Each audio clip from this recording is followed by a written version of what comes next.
Bonjour, c'est toujours un plaisir de vous retrouver dans Entre Cases, le seul magazine à la télévision consacré à la bande dessinée.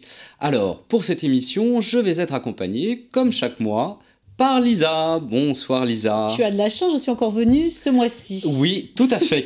C'est parce que j'ai été augmentée en fait. Et puis je compte sur toi pour tourner les pages, je te signale. Ah bah oui. Alors, vous pouvez bien sûr nous voir sur le site de Watch TV, vous pouvez nous revoir en podcast et sur les box, toutes les box ADSL. Alors, au programme de cette émission, nous allons retrouver Julien Brugéas de la Galerie Glénat pour une nouvelle analyse de planche. Et cette semaine, c'est une planche de Luigi Cretton. Et puis, on retrouvera Lisa pour une héroïne, et non pas un héros des réseaux. Ça sera une héroïne cette fois-ci, qui est Tolden. Tolden, qu'on aperçoit peut-être derrière nous. Bonsoir Tolden. Salut. Alors, avant de faire une petite pause et puis qu'on rentre vraiment dans l'émission, parce qu'on aura aussi une petite rencontre avec SP, on va revenir sur le mois dernier où nous avions Papy Bic. Papy Bic. Et oui. je ne sais pas si vous vous souvenez, mais Papy Bic nous avait demandé 3 mots pour « dans ton strip hein, », c'est ça ? Oui, c'est ça. Alors, tu te rappelles de 3 mots ? Alors attends, il y avait... non. Oh là là là là. Benjamin, c'était Twitter. Toi, c'était Broncoli, c'était vraiment pas sympa. Et moi, c'était Libertaire. Alors, quel strip a dû faire ou a pu faire Papy Bic ? Eh ben, on va regarder ça tout de suite. Voilà, le beau strip. C'était quand même pas facile hein, avec Twitter, non, Broncoli et Libertaire, il s'en sort très bien. Ton mot était le plus difficile. Non, c'est pas vrai, ça laissait une grande liberté justement. Broncoli, c'est beaucoup plus sympa. Eh bien, en tout cas, merci à Papy Bic. Et puis, vous pourrez le retrouver hein, sur la page d'Entre Cases sur Facebook. Alors, je vous propose qu'on marque une petite pause et puis on va retrouver Julien.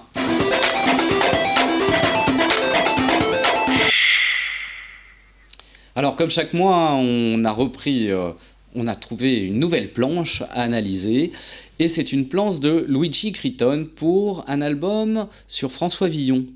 Eh bien, je vous propose qu'on retrouve tout de suite Julien à la Galerie Glénat.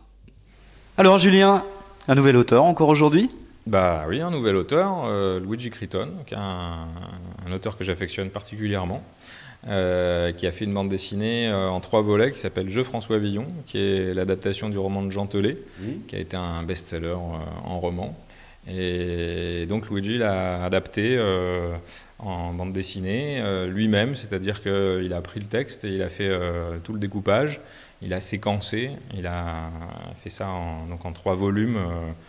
Donc il fallait trouver l'endroit où on pouvait changer d'album, il fallait le rythme pour la narration, etc. Une adaptation, c'est en général très casse-gueule, c'est très compliqué parce qu'on essaye souvent de coller le maximum à l'œuvre alors qu'en fait on doit l'interpréter et se l'approprier. Et Luigi l'a très très bien fait et il a fait un très beau travail de découpage et c'était la première fois pour lui. Donc ici on a une planche de François Villon que je vous ai choisie parce que je la trouve particulièrement belle et intéressante. La particularité de cette planche, c'est que c'est une planche autoconclusive, c'est-à-dire que la scène, on a le début et la fin d'une scène sur une seule planche, c'est-à-dire qu'on ne va pas avoir besoin de tourner la page pour comprendre la fin de cette séquence. On a tout sur une même planche. L'intérêt de cette planche également, c'est qu'elle est muette. Et du coup, le choix de cette planche, inconsciemment, ça a été aussi parce qu'elle était muette, parce que l'action l'intérêt de la planche ne peut résider que dans, effectivement, la capacité du dessinateur à représenter l'action, à ce qu'on la comprenne parfaitement sans texte. Et je vais vous expliquer comment ça fonctionne. Voilà. Le personnage de François Villon, qui était un grand poète français du Moyen-Âge, a été invité à la cour d'un roi, et ce roi confond un peu poète et bouffon, et donc ça a moyennement plu à François Villon. Il s'enfuit du château habillé en bouffon et donc il est en fuite. Le premier plan de cette planche montre une case panoramique avec une scène champêtre, une petite maison, un cheval. Tout est très calme. Il n'y a pas de personnage dans la case. La deuxième case, on voit surgir donc le personnage principal. On a montré d'où il allait surgir, ici. Il surgit de deux côtés, et donc c'est le calme, et tout d'un coup, l'action vive, brutale, qui surgit. Ce personnage... Il y a un effet de surprise d'ailleurs. Voilà, c'est la surprise. Ce personnage, il grossit parce qu'il arrive vers la caméra. Et dans le fond, on voit apparaître le fermier avec sa fourche, donc il n'est pas très content, et son chien qui est en petit ici. C'est l'action qui fait que les planches se rapprochent. En position centrale, ici, on a le chien, et donc on a une ligne directrice comme ça, qui montre le chien en petit, le chien qui court, qui se rapproche, et le chien en perspective avec une plongée qui montre donc François Villon en mouvement, très rapide. Le mouvement est particulièrement bien rendu, je trouve. À la fois, on le voit encombré avec son tonneau et sa poule, la poule qui vient de voler. En même temps, il y a ce gros lot qui vole, il tourne la tête parce qu'évidemment, il est poursuivi par le chien. Et donc, on a cette ligne directrice où on voit que le chien se rapproche. Ce cadrage-là est très rapproché et que donc, on ne voit pas en entier le personnage. Et donc, ça intensifie l'impression d'affolement, de course-poursuite, de caméra qui vacille parce que... C'est vrai que le cadrage est tout à fait particulier là. Hein. Voilà, donc le cadrage, c'est ce qui m'intéresse ici. C'est un cadrage qui est utilisé dans la bande dessinée moderne. Le cadrage devient expressif. Cette action, elle continue ici avec François Villon qui fait un geste, le geste de soulever donc le tonneau, et avec le chien qui s'apprête à lui sauter dessus. Il se défend, c'est quelqu'un qui connaît manifestement extrêmement bien l'anatomie, puisque la gestuelle est parfaite. À la fois, il y a de la force, les bras sont tendus, les épaules sont devant, l'inclinaison de la tête, l'inclinaison du corps. Encore une fois, ici, un cadrage resserré pour montrer l'action. On rentre dans l'action, là. Voilà, exactement. C'est la caméra qui rentre dans l'action. Et ensuite, la caméra est restée fixée au même endroit. Et on voit François Villon s'éloigner au loin dans une petite silhouette. Le même procédé qu'il a utilisé ici avec le chien qui était une petite silhouette qui se rapproche. François Villon est parti d'ici, il était tout petit, il y avait une caméra qui était éloignée. Il se rapproche de la caméra, il est au plus près, il s'en éloigne, et donc ça montre la fin de l'action. Cette planche autoconclusive se conclut par une scène qui est complètement démarquée du reste de la planche, puisque le lavis est très présent, on comprend que c'est la nuit, il y a un feu, les lumières ici sont posées d'ailleurs magnifiquement sur le personnage. L'éclairage du feu, effectivement. Voilà, l'éclairage est très bien rendu, on comprend la scène. Et cette scène est la conclusion et l'apaisement, c'est-à-dire que François Villon a volé un tonneau et une poule pour se nourrir et s'abreuver. À la fin, il mange la poule, il a fait un feu et il se désaltère. Et finalement, il y a un gros plan sur la fin, il goûte le fruit de son larcin. Situation apaisée. Voilà. Ce qui est intéressant dans cette planche, au-delà du fait que ce soit une planche dont l'action se déroule sur une seule page, c'est le séquençage. Les cases sont toutes des images qui à la fois s'enchaînent mais décomposent extraordinairement bien l'action.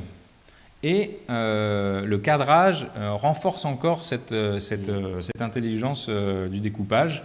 C'est vrai que c'est toujours le mouvement qui est fascinant de constater. quand c'est réussi sur une planche de bande dessinée, parce que c'est une image qui est arrêtée, et pourtant, voilà, créer le mouvement, c'est ce qui va être le plus difficile. Donc, c'est ce que Luigi a très bien réussi ici. Voilà. Merci beaucoup, Julien. On se retrouve dans un mois pour encore un autre auteur. Avec plaisir. À bientôt. C'est tout de même très beau, une planche comme ça, Olavi. Superbe. Non. Mais si. Bon. Je vous encourage à découvrir les albums de Luigi Criton parce que vraiment, c'est un graphisme étonnant. On retrouvera Julien dans un mois et puis là, je vous propose qu'on marque une petite pause et puis qu'après, on aille retrouver notre héroïne qui attend.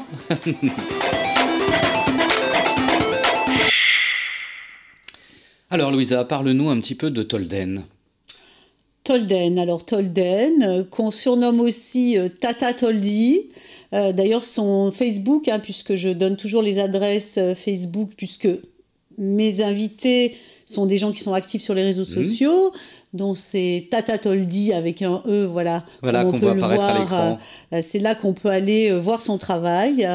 Donc, Tolden, c'est une auteure qui vit en Alsace, dans une ville qui s'appelle, je regarde parce que c'est un petit village en fait, et Mutzig, c'est ça, voilà, Mutzig. Et écoute, ce qui est intéressant aujourd'hui, c'est qu'on va parler de l'univers des fanzines avec Tolden, chose qu'on n'a pas forcément vraiment évoquée. Non, c'est vrai, de temps en temps j'en ai un, oui, mais c'est rare. Les fanzines, ça existe. Donc voilà, on va parler avec elle un petit peu de son art, de sa façon de dessiner, des choses plutôt étonnantes. Voilà. Mais très bien, allons-y. Allons-y. Salut. Alors Tata Tolden, comment on t'appelle? Vous pouvez m'appeler Hélène, tout simplement. Hélène, alors oui, Hélène, c'est son prénom. Donc Hélène, on va parler un petit peu de ton parcours, en fait, ton début un peu plus poussé, dirons-nous, dans la BD, c'est il y a une dizaine d'années, je crois, quand tu as lancé ton fanzine.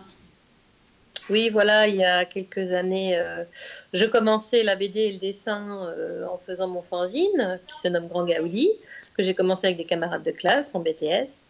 Et le parcours a fait que je l'ai mis un peu de côté quand je suis arrivée en Alsace pour m'installer, trouver un travail, fonder une famille. Et depuis 2015, j'ai repris le fanzine, notamment grâce à tous mes contacts Facebook, parce que j'ai rencontré beaucoup de monde, beaucoup de dessinateurs de talent. Et je les ai réunis pour faire un peu le retour en force du fanzine BD Grand Gaudi. Alors, avant de reparler de Grand Gaudi, ce qui est intéressant chez toi, c'est la duplicité, je ne sais pas si ce mot marche, de ton style. C'est-à-dire, tu peux être très réaliste, c'est ça, comme plutôt un peu versé sur le manga. Est-ce que c'est... Ou là, je me trompe? Oui. Bon, oui, alors...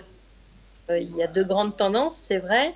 La première, c'est mes premières influences manga, les lectures que j'ai eues ado. Donc ça aboutit bizarrement à un style beaucoup plus réaliste avec les années. Et à côté de ça, ce que j'aime beaucoup, c'est développer un style plus caricatural, là pour, dans mes BD, exprimer des choses plus humoristiques, plus légères, à travers des planches. Voilà.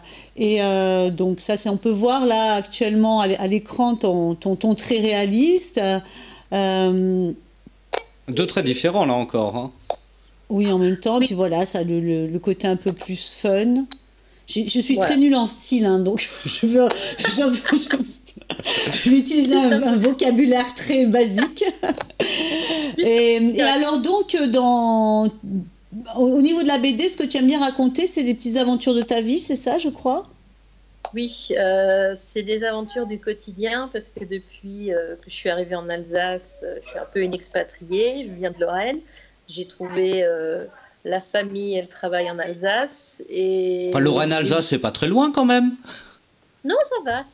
C'est les cousins germains, on n'est pas éloignés, on n'est pas trop perdus, ça va.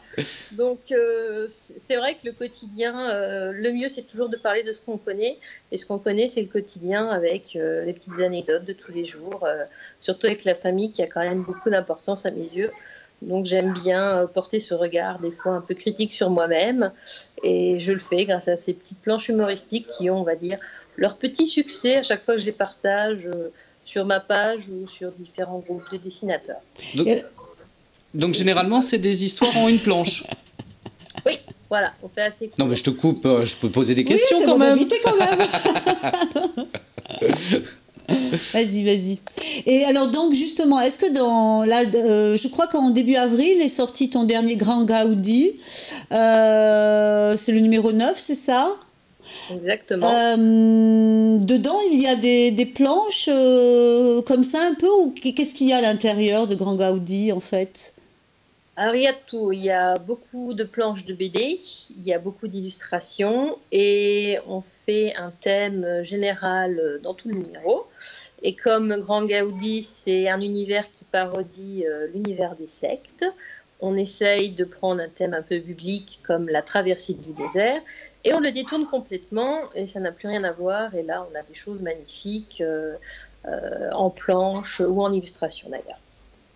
Voilà, et donc ce qui est intéressant justement pour parler de cet univers du fanzine, tu m'expliquais qu'en fait tu les sors à la demande en fait, hein, c'est ça le fanzine, hein, on n'imprime pas à 1000, à 10 000, à 100 000, non, c'est de l'artisanal C'est de l'artisanat, c'est des petites quantités, maximum 50 exemplaires et tous ceux qui ont fait du fanzina savent que le mieux est parfois le peu. Hein.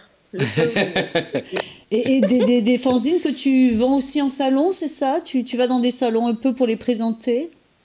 Voilà, salon, festival de BD, c'est encore le meilleur endroit pour échanger avec un public qu'on apprend à connaître via les réseaux sociaux.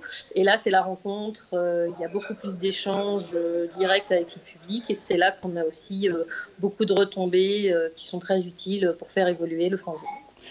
Et donc, tu me disais aussi que le prochain Grand Gaudi, c'est dur à dire, un Grand Gaudi, tu es en train de travailler sur le 10 et il sera un peu spécial, je pense, c'est ça, hein? Car c'est une tradition dans les fanzines, quand on arrive au numéro 10, ça veut dire qu'on dure depuis longtemps et oui. ça porte chance en général. Et celui-là, j'aimerais atteindre un record et dépasser les 100 pages. Donc à voir si je reste sur un petit format ou un plus grand. Donc je vais rameuter tous mes contacts Facebook pour qu'ils m'aident à réaliser ce challenge. Alors il y a un rythme de parution régulière ? Comme j'ai repris depuis 2015, pour l'instant j'arrive à faire 2 numéros par an, mais qu'est-ce qu'ils sont beaux. Voilà. Bon, tu as d'autres projets aussi hors de ce fanzine, hein, je ne sais pas si tu as envie d'en parler. Oh oui, on peut faire très brièvement. Alors vas-y, dis-moi. Car c'est grâce aux réseaux sociaux qu'un petit éditeur m'a contacté. Et depuis le mois d'octobre 2016, je travaille sur un recueil d'illustrations. Voilà. Et c'est un premier contrat pro, donc c'est une expérience très très intéressante.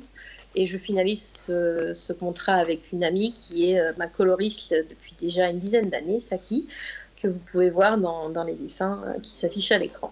Voilà, c'est-à-dire, tu vois, Christophe, les réseaux sociaux, ça crée des choses positives aussi. Oui, c'est certain. Voilà. C'est certain. D'abord, ça permet de rencontrer des dessinateurs, ça je suis d'accord.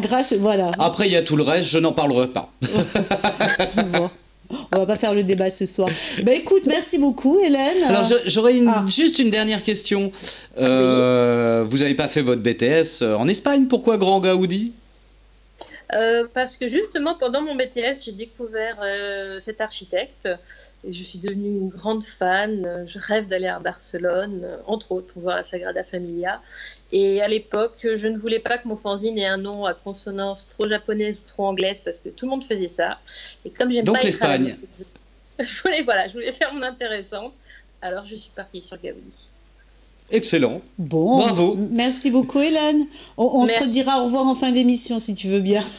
On te laisse regarder la suite avec Christophe. Bon, on invite bien sûr tous nos téléspectateurs à aller sur la page Tata Toldi de Tata Toldi. Avec un E à la fin. Et puis de commander le fanzine. Hein. Bah oui.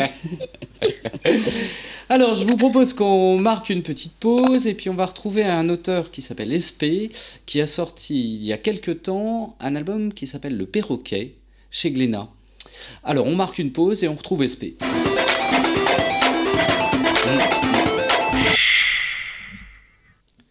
Alors cet album est Le Perroquet, c'est tout à fait étonnant. Moi, j'ai trouvé ça très très bien. Lisa, je te propose qu'on écoute SP, puis on en reparlera après. D'accord. SP, bonjour. Bonjour. Alors, vous venez de sortir un album, Le Perroquet, chez Glénat, qui est une histoire assez émouvante et un peu triste. Oui, c'est particulier puisque c'est l'histoire d'un petit garçon, Bastien, qui vit avec sa maman maniaco-dépressive. Et donc oui, évidemment, c'est une histoire assez dure, hein.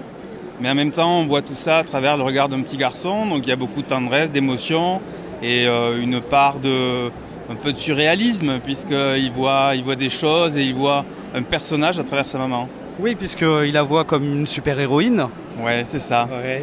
Entre autres, oui, il la voit comme Serval qui se transforme quand elle a ses crises. Il la voit comme Jean Grey, là aussi, quand elle a ses crises. Mais voilà, il s'enferme lui aussi dans son petit monde imaginaire pour se protéger.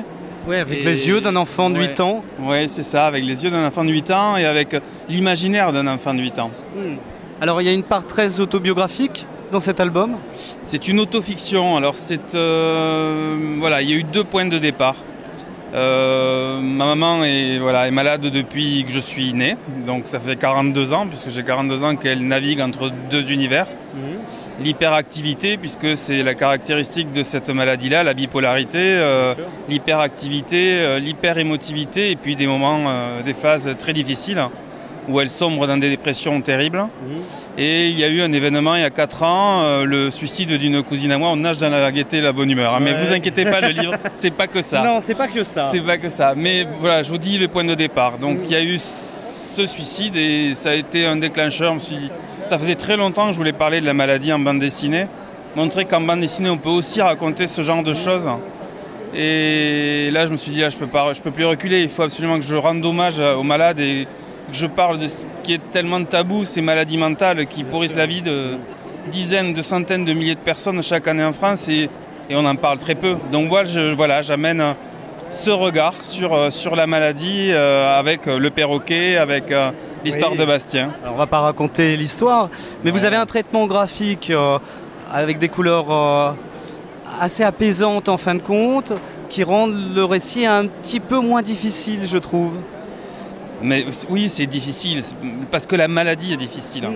Mais après, c'est un livre, moi, que je trouve plein de tendresse et d'amour d'un petit garçon pour sa maman malade. Et il y a le papa qui est hyper courageux, qui veut sauver sa femme malade et qui aide au maximum son petit garçon. Il y a des grands-parents confronté à toutes les difficultés, toute la famille est derrière, il y a un soutien très très fort. Voilà, c'est ça, tout à fait. Et puis moi, c'est ce que je voulais montrer, c'est cet hommage-là à des gens costauds, à ces héros du quotidien, ces héros qu'on a tout autour de nous, parce qu'on est tous confrontés à des soucis. Et il y a ces héros du quotidien qui passent toujours inaperçus et j'espère leur avoir rendu hommage à travers ce bouquin. Vous avez fait un très très bel album, je trouve. Ben, merci beaucoup, merci beaucoup. Je vous remercie et puis à très bientôt. Merci à vous. Donc je vous conseille, hein, si vous n'avez pas lu, Le Perroquet aux éditions Glénat. C'est très très fort. En attendant, il est sympathique, ce Ah ouais, SP. c'était un plaisir de rencontrer SP. Alors, je vous propose qu'on parte un petit peu de livres, parce qu'il y a 15 jours, on n'avait pas eu le temps. Et donc, il y a eu quand même pas mal de choses qui sont sorties. Dont, notamment, alors, Geisha, ou le jeu du Geisha, ou le jeu du shamisen. S'il te plaît, Lisa, tu n'es là que pour tourner les pages. Alors, je voudrais pas de remarques. Parce qu'il me semble que tu m'avais déjà fait des remarques sur mon anglais. Et c'est vrai que je suis pas meilleur. En français. Donc, c'est chez Futuropolis. Si vous voulez tout savoir sur l'univers des geishas. Voilà, c'est bien. Bah, écoute, je te laisse tourner les pages, hein, plutôt que d'être de mauvais commentaires. Alors, chez Casterman, la malédiction du Smand Carré. Ça, c'est pas facile à dire en plus, hein, avec un titre comme ça. C'est les archéologues de l'interdit. C'est d'Anthony Offray. Alors ça, c'est très marrant. Voilà, c'est des courses-poursuites dans tous les sens. On se retrouve un peu dans l'univers d'Indiana Jones, là. Hein. Ouais, c'est pour les enfants. Non, c'est plutôt adulte, c'est pas mal. C'est vraiment très bien. Chez Casterman encore, William Adams, Samouraï. Ça, c'est le tome 1 qui vient de sortir. Alors, c'est un récit complet en 2 tomes, hein, donc voilà. Alors, ça se passe bien sûr au Japon, sur les côtes du Japon. et au XVIIe siècle. Très très bien. Graphisme étonnant. T'as vu, on commence à avoir un truc là, je sens je peux tourner. Tu peux. Ah ouais, non mais très très bonne équipe. C'est un métier. Alors chez Casterman, encore chez Casterman, de Paolo Grella, Rudy Miel et Fabienne Pinière, Libertalia, le triomphe ou la mort. Et ça parle d'une ville libertaire. Ça me plaît bien ça. Rien que l'idée. Alors c'est chez les corsaires et les pirates. Hein. Ça c'est bien. Sandrine Revel, encore chez Casterman, Hey Jude. Alors Julie a tout pour être heureuse, mais ce qu'elle veut, c'est un chien. Ça c'est pour les enfants. Ouais. Le dessin de Sandrine Revel qui est complètement différent. Elle avait fait un drôle d'ange gardien avec Denis-Pierre Philippi. Alors on passe, on est chez Casterman encore, dans la collection Sociorama. On va se retrouver là sur une analyse de Plus belle la série. Alors je vous rappelle, hein, c'est un auteur de BD, un sociologue qui s'amuse à décrypter un petit peu tout ça. Ça c'est pour toi les séries. Oui. Marion Mousse, deuxième dans la même collection, Sociorama. Et c'est sous... Hop là. C'est sous la blouse. Donc ça, c'est le milieu hospitalier. C'est pas triste. Non, je tourne les pages, je ne finis pas les phrases. À l'association, alors Baudouin, tout le monde connaît Baudouin et son magnifique graphisme. C'est Araucaria, les carnets du Chili. Donc ça relate un voyage que Baudouin a fait au Chili. Et voilà, c'est toujours aussi beau Baudouin. C'est un niçois. Comme moi. Voilà, c'est pour ça que je le signifie. À la boîte à bulles, Le monde à tes pieds, de Nadar. Alors c'est un auteur espagnol et c'est 3 jeunes espagnols, ça. Très chouette. Alors ensuite, toujours à la boîte à bulles, Princesse Libellule. Bon, ça c'est pour enfants, hein. Tu sais, je cherche un prince charmant.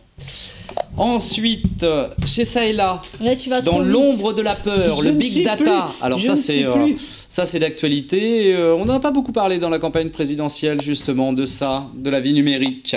Attention, hop, La nuit du misanthrope chez Atrabile. Ça c'est très très chouette. Et puis il y a celui-là que je voulais vous montrer, c'est Locus solus, des graines sous la neige. Ça parle d'une communarde. Très très bien ça, vraiment très très intéressant. Et puis je n'avais pas grand chose pour l'enfer, ah si ça je vous le montre quand même, Le grand et le trop court Casterman, puisque dimanche il y a revote encore, ça peut vous intéresser. Et puis L'imbattable, ça c'est étonnant, ça c'est vraiment étonnant, ça sort des cases. Alors ça c'est chez Dupuis et vraiment c'est très très drôle. Et enfin pour finir et pour l'enfer, parce que je n'avais pas eu l'occasion de vous le dire, le deuxième Blandis est sorti sur le romantisme et ça... formidable, courez acheter Blandis. Voilà, l'émission touche à sa fin. Lisa, merci beaucoup de m'avoir accompagné pour cette émission. Je t'en prie. Hélène, on vous suit sur les réseaux, on n'y manquera pas. Donc on rappelle Tata Toldi. Tata Toldi. Avec un E. Voilà, sur Facebook. Au revoir Hélène. Et puis nous, on se retrouve dans 15 jours pour une nouvelle émission. La semaine prochaine, vous retrouvez Nicolas et Emmanuel pour un nouvel Entrecase. Je vous souhaite une très bonne soirée, à bientôt. Au revoir.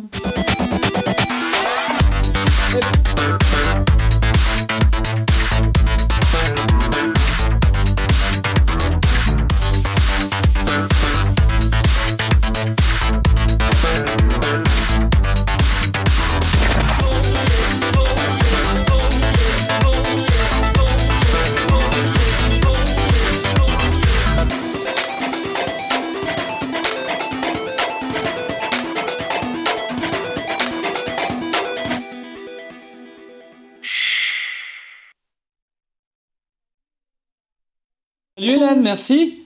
Donc c'est diffusé dans 15 jours. Hein, voilà.